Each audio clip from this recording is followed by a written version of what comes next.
கேட்டிருக்காங்க, ப்ரீவியஸ் கொஸ்டின்லேருந்து எடுத்தது. இது வந்து என்னென்னலாம் சொல்லி கேட்டிருக்காங்க அப்படின்னு சொல்லி பார்க்கலாம். ஃபஸ்ட்டு வந்து முதல் 5 இயர்ஸ், முதல் 5 ஆண்டு திட்டம். ஹெரால்டு டோமர் வந்து ஹெரால்டு வந்து ஹார்ட் அப்படின்னு ஞாபகம் வச்சுக்கலாம். ஹார்ட் இது வந்து ஃபஸ்ட்டு வந்து வேளாண்மைக்கு முக்கியத்துவம் கொடுத்தாங்க. அந்த டைமில் வந்து அகதிகள், நோவு பற்றாக்குறை, பணவீக்க சிக்கல்கள்லாம் இருந்துச்சு. ஸோ இது வந்து ஒரு கொஸ்டினில் கேட்டிருக்காங்க. ஸோ அந்த டைமில் என்னென்னலாம் சுச்சுவேஷன்ஸ் அதெல்லாம் கேட்டிருக்காங்க. ஸோ அதெல்லாம் எழுதியிருக்கேன். செகண்ட் வந்து 2வது 5ஆண்டு திட்டம், நேருவோட மகளனோ பீஸ் திட்டம். நம்ம வந்து மகள்னு ஷார்ட்கட்டில் வச்சுக்கலாம். ஃபஸ்ட்டு வந்து ஹார்ட்டில் வந்து மகள் இருப்பாங்க அப்படின்னு சொல்லி ஞாபகம் வச்சுக்கலாம். தொழில்மயமாதல், எக்கனாமிக்ஸ், பொருளாதார நிலைத்தன்மையை வந்து முக்கியத்துவம் கொடுத்துருக்காங்க. அதுக்கு வந்து தொழில்மயம் பண்ணுறது தான் சரியான முடிவு அப்படின்னு சொல்லி இதுக்கு வந்து 4.5 வந்து இலக்கு நிர்ணயிச்சிருந்தாங்க. இந்த டைமில் வந்து சேமிப்பு, இறக்குமதி பதிலீட்டு ஊக்கம் சேமிப்பு பண்ணணும்னு சொல்லி பிளான் பண்ணியிருந்தாங்க.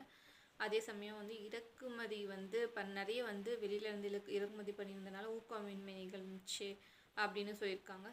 அடுத்து வந்து 3வது 5ஆண்டு திட்டம் வந்து நிலைத்தன்மையுடன் கூடிய வளர்ச்சி அப்படின்னு சொல்லுவாங்க.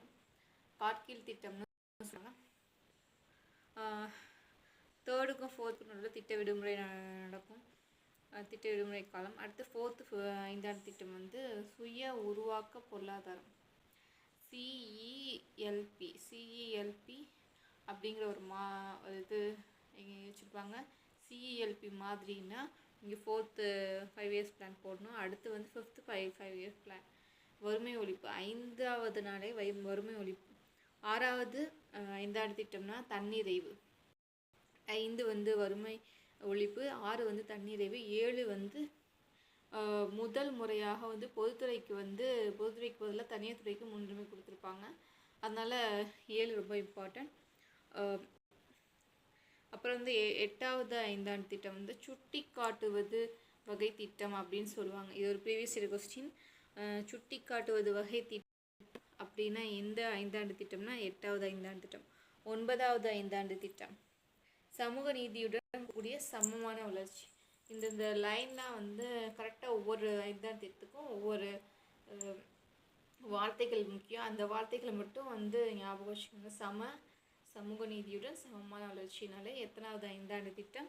9வது 5ஆண்டு திட்டம். இதில் வந்து இன்னொன்று வந்து அடிப்படை வசதிகளை வந்து மேம்படுத்துறதுக்கு வந்து இம்பார்ட்டன்ஸ் கொடுத்தாங்க 9வது 5ஆண்டு திட்டமில். அடுத்து வந்து 10வது 5ஆண்டு திட்டம், இதுலேயும் வறுமை ஒழிப்பு வருது.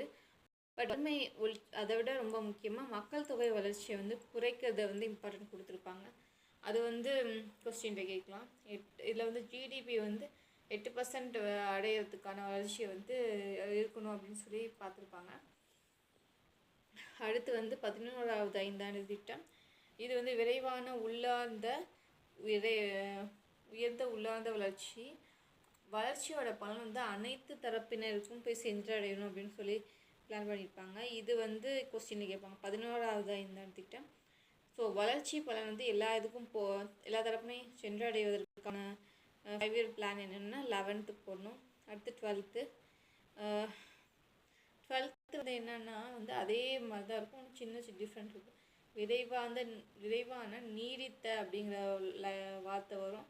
அப்புறம் அனைத்தையும் உள்ளடங்கிய வளர்ச்சி, அது ரெண்டும் 11க்கும் 12க்கும் சேமாக இருக்க மாதிரி இருக்கும். கொஞ்சம் டிஃப்ரெண்ட் வந்து அனைத்தையும் உள்ளடங்கிய வளர்ச்சி, நீடித்த அந்த வார்த்தையெல்லாம் வந்து அது 12வது 5ஆண்டு திட்டம்.